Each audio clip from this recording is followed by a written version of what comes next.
Shalom, brothers and sisters. Grace, mercy, and peace be unto you from Yahuwah the Father and Yahushua our Mashiach, his voice.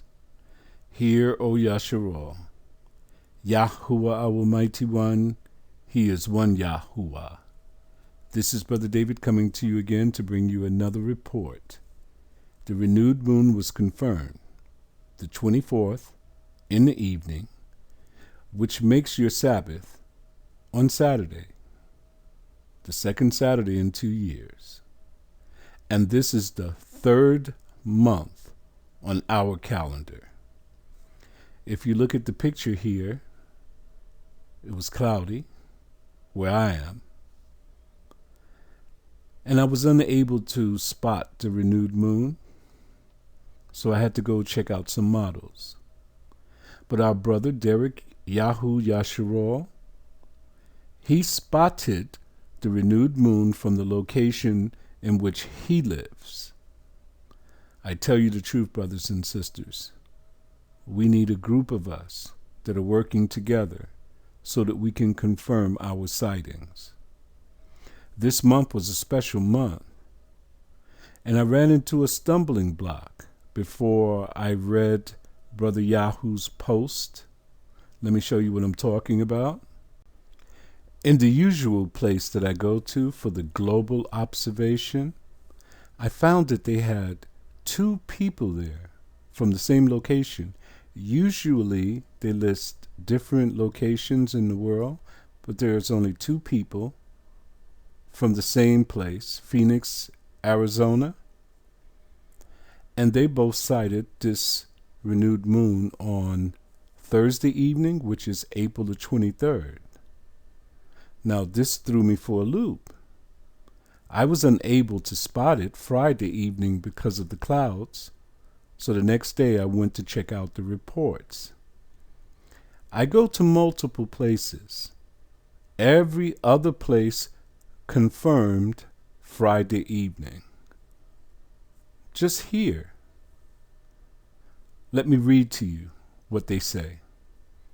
The first reports for the second renewed moon of the year came from the region of Phoenix, Arizona on Thursday evening, April 23rd, by 3 eyewitnesses, initially seen with binoculars, then with the naked eye. Additional reports from Arizona and California were also found, but most indicated use of binoculars or did not specify. Listen to me, brothers and sisters. You can't use binoculars for your sighting. It has to be from the naked eye. Why did they put them here? Why don't they have any other persons around the whole world, the whole globe? Only these people saw it because they used equipment. That is not the way it's to be done. This threw me for a loop. And I prayed and I asked the Father, I says, Father, help me to work this one out, because I was unable to spot it on Friday evening. I was out there on Thursday evening and I didn't see it. Where did these people come from?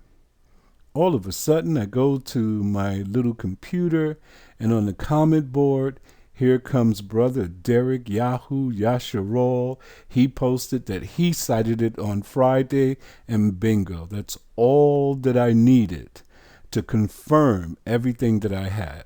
So I had Brother Derek Yahu. I had other sites that had maybe about 10 or so sightings on Friday. So what does this show you? We have to create our own base of spotters. Everyone can participate. It's not that hard for you to do. You can go to Moon Giant and you can get an estimate of when it's going to come out, and you know to be out there in the evening just waiting to see it come in the western sky. For example, on Moon Giant, it shows you April 24th, that's Friday, waxing crescent, illumination 2%. Anytime you're looking for the renewed moon is either 1 to 3%. So it tells you 2% here. Now it comes out in between the 24th and the 25th because it comes out in the evening, right before it turns dark. So it comes out in the evening. That's between the 24th and the 25th. Look on the 23rd and the 22nd. On the model that they had for the 23rd, it's when the people from Arizona said that they sighted it. It's a dark moon, 0%. Look at the day before it, April 22nd. Waning crescent, dark moon, 0%. We had 2 evenings of dark moons back to back. The Father is doing an adjustment in the sky. I was thinking about this, and this is for my brothers who had asked the questions before. Where do you place the intercalary days? Could this be where he's placing it? Because this is strange. 2 dark moons, there's usually 1, but we had 2 dark moons in this transition period. So you see why I said before on April 23rd, why it threw me for a loop, because it's a dark moon. How did they spot it? Well, if they used equipment, you will be able to see something. But the ancients didn't have equipment. They had to spot it with the naked eye. Now, as you see, you had 2 dark moons here. Something happened. When we pull out our toolkit, we know that we start our count from the 25th, which is New Moon's Day. We start our count. If you count 14 days, you are supposed to come to a full moon. Let's take a look at that. All right, we count 14 days, and that'll be on the 8th. The 8th, in the evening, it'll be a waning gibbous, 98%. And our 15th day of the month would be May 9th. You got me so far? But it didn't work out the way it usually works out. Usually, when you count 14 days, you would come to something that looks like May 7th. You see, it says full moon 100%. And that would be in the evening now, between the 7th and the 8th. And then when you have your 8th would be 98 or 99% waning, which means it's losing its light. What does Sirach say? The moon is the sign of feast, the light that wanes in its perfection. So May 8th is waning. May 9th is waning. Still a full moon, because if you look up in the sky, you can't really tell the difference. But the model is different this month because some adjustment was made. So what I had to do next was go to the next month to see if this adjustment was corrected. Let's take a look at that. Okay, so this would be the beginning of your next month, which would be May 23rd. For all of you who want to go out to spot it, you use Moon Giant. It will give you your models. You see the 22nd, it says new moon, which means dark moon. That's in between the 22nd and the 23rd. And then between May 23rd and the 24th, it says waxing crescent, illumination 1%. Remember, a new moon can be anywhere between 1 and 3%. So that makes your next New Moon's Day on the 24th of May, which would be a Sunday. You got me so far? Okay, now let's do the same thing that we did before. We have to count 14 days to the evening, and the light should be full. All right, here we have the next model. When you count 14 days, you're going to come to June 5th. You see that? Full moon, 100%. That's how it usually looks every single month, but this month was different. Seems to be a day or something put in. I don't know how to figure it out. The calculations are enormous, but Yahuwah knows what he's doing. He has placed his servants over those stations in the sky, and maybe he has placed one of the intercalary days in between. Who knows? I can't tell you proof positive, but it seems to be that way. So June 5th would be 14 days. In the evening, the light is full. Then you come to June 6th. You see it starts to wane? 99%. June 6th would be the 15th day. So in the evening of the 6th, between the 6th and the 7th, you have a 99% illumination. So it seems like it corrected itself. Did we have to do anything? No. Did we have to manipulate a calendar? No, we did not. Who's taking care of this? Yahuwah. Who's doing it for him? His servants that he has put over the stations. Now let's look at something else. Feast of Weeks, Shabbat, Pentecost. We just had 5 weeks that we counted from March, 4 weeks in April. Now we're coming to the transition time for the next month. The next month will start on Saturday, the 25th. That would be New Moon's Day. Here we begin our count for the next 2 Sabbaths. Remember, 7 Sabbaths must be complete. It equals 49 days. Then you add 1 extra day. So if you see 26, 27, 28, 29, 30. We got 5 days left in the month of April. When you come to the next month, which is May, remember we're overlaying the lunar calendar on top of the Gregorian calendar. We had 5 days from April.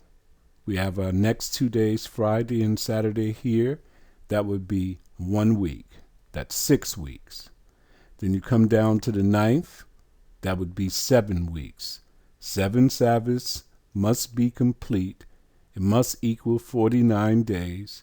Then you add 1 day, which would be the 10th. So your Feast of Weeks is on Sunday, the 10th. That is exactly how you add it. The moon is the sign of feast. You cannot find his feast days on the Gregorian calendar. You must look up in the sky and gauge time the way Yahuwah has created time to be calculated. All right, so let's look at the so-called opposition. The Jews. Their Passover starts Thursday, April 9th, and it's for 10 days.